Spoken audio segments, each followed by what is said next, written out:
We'll turn our attention to the hearing on House Bill 2029. Adam?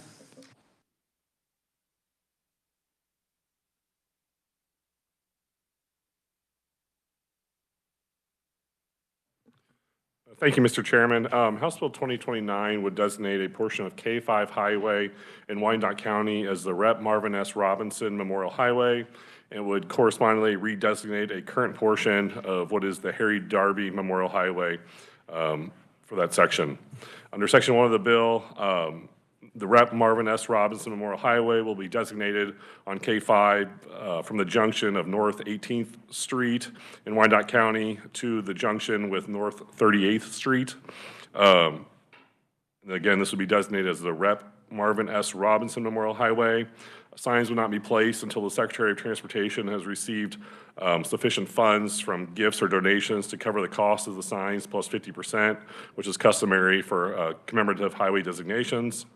Section 2 of the bill would redesignate the current section, which is designated as the Harry Darby Memorial Highway for that section, so it would just cut out that section and the rest would remain.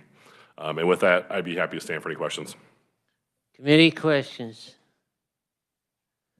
Seeing none, thank you, Adam. First up, we have Representative Penn. Welcome to the committee. Thank you, Mr. Chairman. Good morning, committee. How are you this morning? And thank you for the time that you've allowed me to come up and speak today. You have my testimony. I believe my committee assistant sent it over to you, so I won't go through that. I'll refer you, if I can, to read that at your leisure as you consider this bill. And I think that it's a very appropriate bill.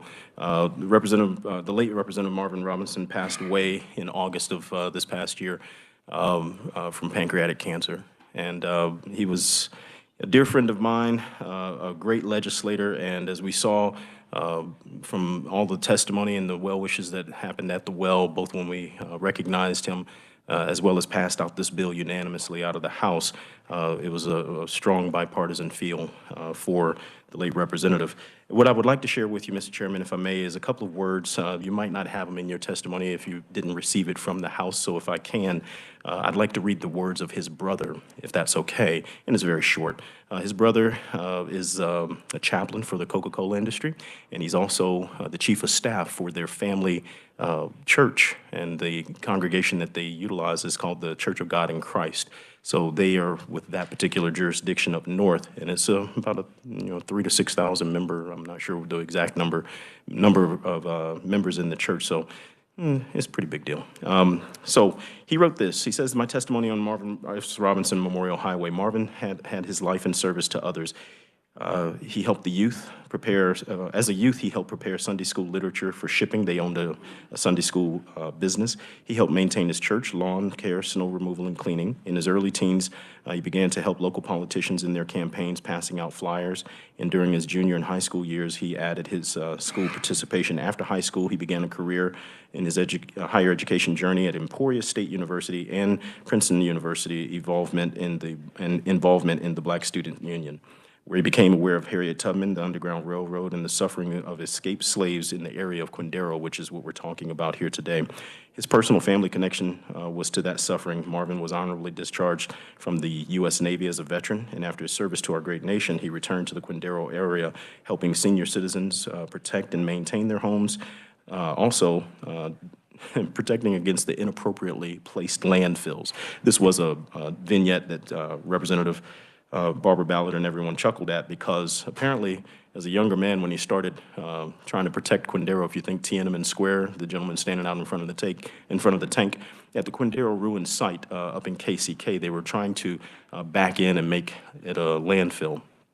So Representative Robinson literally stood and galvanized everyone else to stand and stop the trucks from dumping onto the burial sites of deceased slaves. He helped veterans secure their VA benefits, and he was a real advocate for veterans, but his heart was the Quindaro ruins.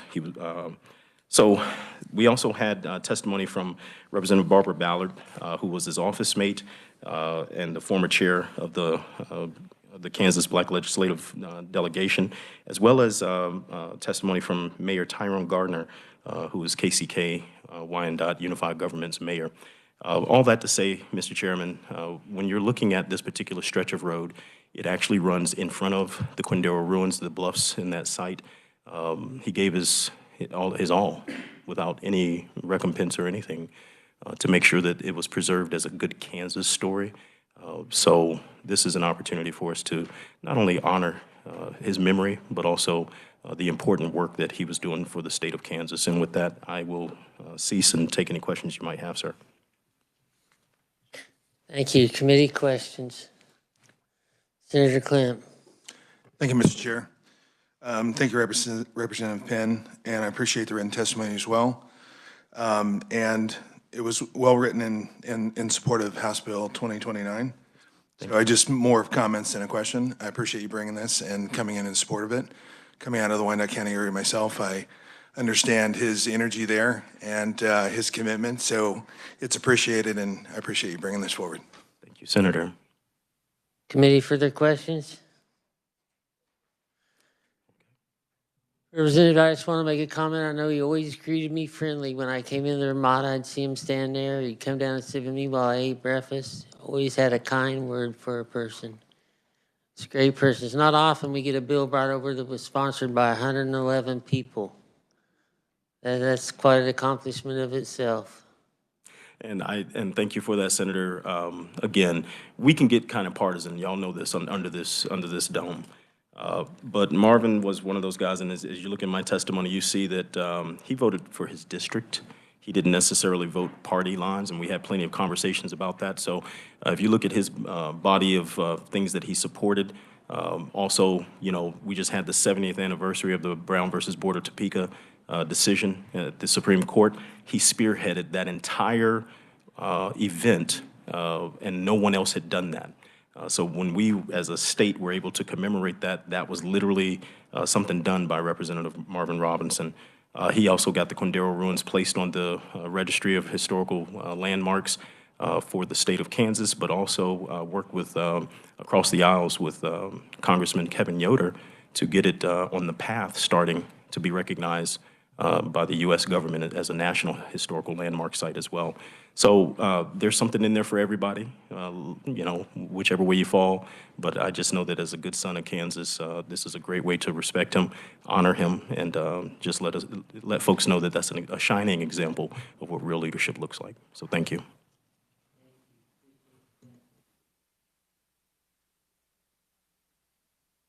I'm not seeing Barbara Ballard will accept her testimony as written. Committee, we do have written testimony from Mayor Tyrone Garner from Wyandotte County. Is there any further proponents wishing to testify? Any neutrals, any opponents? Seeing none, we'll close the hearing on 2029. Turn our attention to 2168. Adam?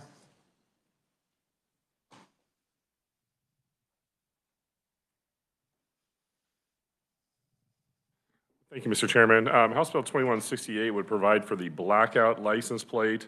This would not be a distinctive plate as was currently understood. This would be a plate essentially provided by the state. It would, you know, individuals starting January 1, 2026, assume the bill would go into effect, could apply for a blackout license plate. It would be issued one upon payment of the regular license fees. In addition, the applicant would have to pay an annual fee of $50 to the county treasurer, and that standard fees that apply for other distinctive plates and personalized distinctive license plates would also apply to a blackout license plate. The $50 fee would be credited to the license plate replacement fund, which is administered by the Secretary of Revenue, and expenditures from this fund would be used for costs associated with replacing license plates when the lifespan of such plates is exhausted, as is determined by the Director of Vehicles. And with that, I'd be happy to stand for any questions. So the personalized plate fee, the $40 still goes to the highway fund?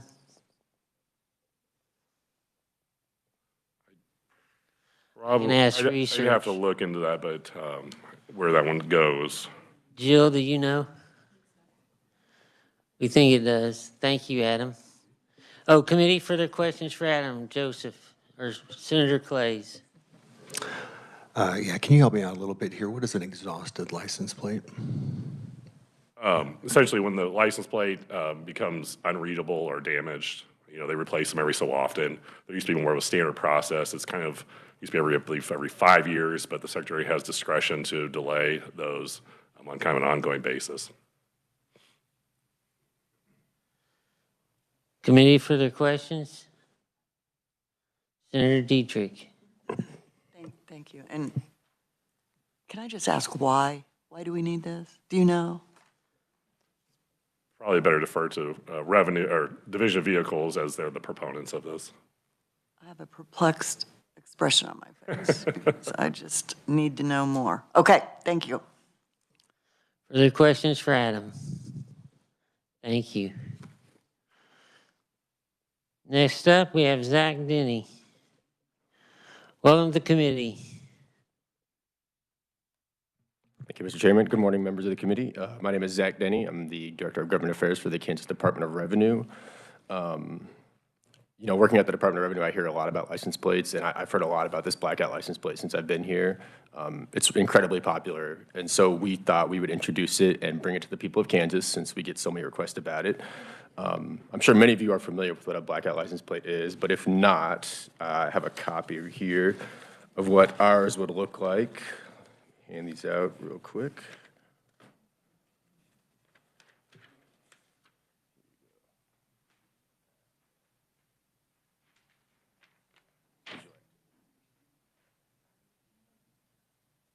Yeah, and so a blackout license plate, it's just a license plate with a black background and white letters. It's, for some reason, very, very popular. I'm not quite sure why, but it's been very popular in the states where it's been introduced. In my testimony, I have some numbers. Iowa introduced them about 6 years ago, and they've sold 750,000 of them. So that's quite a lot. That would make it the second most popular license plate in Kansas by far. And that's one part of this. The second part is the funding. We created this new fund, the License Plate Replacement Fund, which the annual royalty fee would go into to replace exhausted license plates, which there are still many of out on the road. Last year, we started the embossed plate replacement project. We were unable to finish that, so we came up with this idea to provide more funding to replace those license plates. And I know Kansas Highway Patrol, KTA, all have an interest in ensuring that these license plates are being replaced because some of them that are still out on the road are pretty deteriorated. So we want to do our part to get those off the road, and we saw this as a good idea to provide the funding for it while also bringing a license plate to the people of Kansas that they have been asking for quite a bit. I think our estimates in the first year, we would sell about maybe 30,000 of these, generating about $2.6 million in revenue. Now, not all that would go to the Department of Revenue. As was mentioned, the license plate or the specialty plate application fee would go to the State Highway Fund, as would the personalized plate fee. So the State Highway Fund would get 2 of the fees, and then the royalty fee would go back to the Division of Vehicles, which we would use to replace the license plates. Let's see. Yeah, I'll stand for questions. That's kind of my testimony. It's a very popular license plate. We expect to sell a lot. So if there are any questions, I'd be happy to answer them. Senator Tyson. Thank you, Mr. Chairman. I see that you have an area for the decal for a county on that. So the county would still be included on these plates? Yes, I believe so. Yes, they would, yeah. Thank you, Mr. Chairman. I may have an amendment when we work this bill. Thank you. Senator Clays. Thank you, Mr. Chair. Can you maybe speak to this exhausted license plate a little bit more? It was defined for me, but it seems like when I need a new license plate, I go down and I get one. Are people not getting them? What is this that's happening? Right, so particularly what we're talking about is embossed license plates. Those are the license plates with the raised letters that are printed at a factory. These days, license plates are digitally printed. They just have like flat lettering on them. The embossed plates are way past their lifespan. They get, I mean, when I drive into work with this every morning, I see at least one that is like seriously deteriorated. So we want to make sure those are replaced because it's important for law enforcement and Kansas Turnpike Authority to be able to read these license plates. So that's kind of where this is coming from. I guess I'm not following because I had an embossed license plate and they made me give it back to them and made me get a new license plate. Is that not the case? No, it is, but there are other, here, let me see here, I have a list. There are other types of embossed license plates for other vehicle types that are still out there that we did not have the funding to finish replacing. The standard embossed license plate were the ones we started doing, and we got most of those. Maybe I'm not understanding this, but why aren't the people that have the car buying the license plate? When you say you don't have funding, aren't they responsible for getting the new license plate? Well, yeah, that is the case, but we think it'd be fair to pay for these if we want to replace the plate, because otherwise the customer would have to pay for it. And I guess the thinking is that we would want to use the funding to replace it for them, so that way we can get these off the road. I feel like I was mandated to do that. Was that an option, that I could have just held on to that license tag?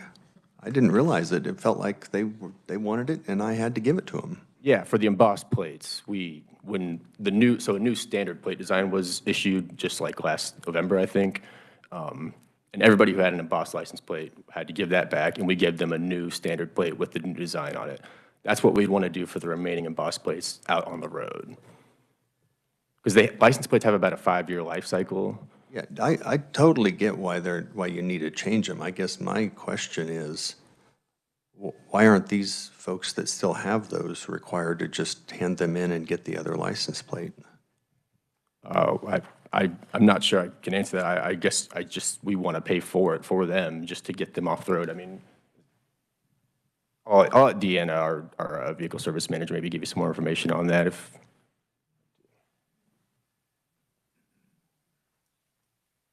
Please state your name for the record. Deanna Shepard, Senior Manager, Division of Vehicles for KDOR. Thank you, Mr. Chairman and committee, for letting me answer a few questions here. So all the distinctive plates. There are many, many, many distinctive plates out there that are embossed plates. All of those, we never received the funding to be able to replace those plates. Therefore, those plates are also deteriorating. A person, if they see it's deteriorating, we suggest they come in and turn it in. They don't have to. The embossed plate replacement forced people with standard plates to do that, but we still have all the distinctive plates out there. Also, all of our digital plates only have a lifespan of 6 to 7 years. So we're already coming to the end of the life cycle of the first issued digital plates. So now those are going to have to start to be replaced, and we have no funding for that.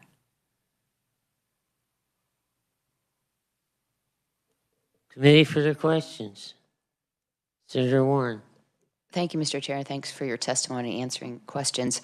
Is the county designation going to be a sticker, or is it going to be digitally printed on the license plate? Digitally printed on every plate. Okay, and my second question, if I may, is this license plate only available as a personalized, or can you get the randomly generated numbers with it? You can get randomly generated, just like a standard plate would, or you will get a personalized, whichever you prefer. Thank you. Thank you, Mr. Chair. Committee for the questions. Senator Bowers. Thank you, Mr. Chair, and good to see you, Deanna. And you are retiring, I am we've been told, and that's sad, but you have a replacement back there. I just need to follow up on Senator Clay's. Could you give us some example of the old ones out there that need to be replaced? And we were whispering over here, antique tags? Is that, what type of tags are out there that aren't being recalled back and having to be replaced? There are many antique embossed plates that should be replaced. But there's firefighter, all the original were embossed. All distinctive plates, all the collegiate plates that were all issued were embossed plates. All of your special order plates that came out in the embossed area. So we have, I would say 50, 60 distinctive plates out there that started out in the embossed era that need to be replaced. And when you go in to pay your car tags, you're just paying the fee and not a tag fee to get the new one. So that's why these are still out there and not called back in. Correct. There's not a trigger to make a new one to be printed to pull the old one off. Correct. Is that So- about right? So the replacement, the way we have to make that work is, the way we made the embossed is You could still do it online, but it was not what we call an easy reg or an easy renewal. It went to the county physically changed out your plate for you. So we would set those plate types that are left to work the same way these embossed plates worked, and then we would force them to be replaced at the time of their renewal. Okay, okay. Thank you, Dan. Thank you, Mr. Chair. Senator Clays. So when these embossed plates for antique and the universities were first created, was it the idea that these would last forever, or was there no plan for this? Embossed plates were expected to have a lifespan of about 10 years. We haven't replaced plates for 20 years, 20, 25 years. So some of these plates are very old. We also had an era where the plates, embossed plates came out. The ones that you really are seeing deteriorated, there was some kind of an issue with the laminating process of that plate, and it failed, and we never recalled those plates. Okay, I'm just trying to wrap my head around this. I'm not trying to be difficult. It's just that, it seems like, the rest of us, the world that I live in, we would just go get new plates. And then evidently there's this alternative universe where people got a plate that was, while it's understood they only last 10 years, was going to last for infinity. Is that what I'm understanding? Is like there was no plan ever to replace these or have the owners replace these. That was never the intention when those came out. So all plates have a lifespan. And I believe the hope was that they would eventually be set up the way they are now, where they would be automatically replaced. The issue with the distinctive plates is many people have a low number on their plate. It's a low number of embossed plate. Because of our duplicate plate issues, they can no longer have that low number. So when we force those plates to be replaced that are outdated, they're not going to have that same low number. That makes constituents not go in and do it. So that brings up another question. Why can't we, if we're taking the other plate, so it's no longer available on the road for any other vehicle, why wouldn't we be able to just create a new plate that has that number that they want? So to give you an example, with cashless tolling for KTAG, you now have many, many constituents that are getting toll violations on a vehicle that they're not driving on the turnpike. The reason for that is because we allowed all these different distinctive plates to use the same number sequence. Therefore, you could have one sequence, say 1125, that could be on 30 different plate types. There's no way to distinguish those apart for the cashless tolling. Therefore, we have to have a whole dedicated person just to contacting KTAG to get these straightened out. Oh, wow, then now this is a whole different question. Now this, I've just opened a can of worms here because now that's crazy. And so anyway, I guess I'll have to meditate on this, but this is, I had no idea. So thank you for coming to us with this. You're welcome. Appreciate it. And I believe 1 year their budget request for license plate replacement got pulled. We were trying to save some money. Just to add that to the mix. Committee, further questions? Seeing none, thank you. Thank you. And I just might add that in our first year, revenues would be almost just enough to cover the remaining embossed plates that we are wanting to replace at this time. So that's kind of where our estimate's at. But thank you for the time, Mr. Chairman. Thank you. I have seen these plates from Iowa on the turnpike and Texas. Yes, they are incredibly popular, I will say that. I've heard a lot about them. So but thank you, committee, Mr. Chairman. Thank you. Any further proponents? Any opponents? Any neutrals? We'll close the hearing on 2168. Committee, Remember, we're working Monday. With that, we are adjourned.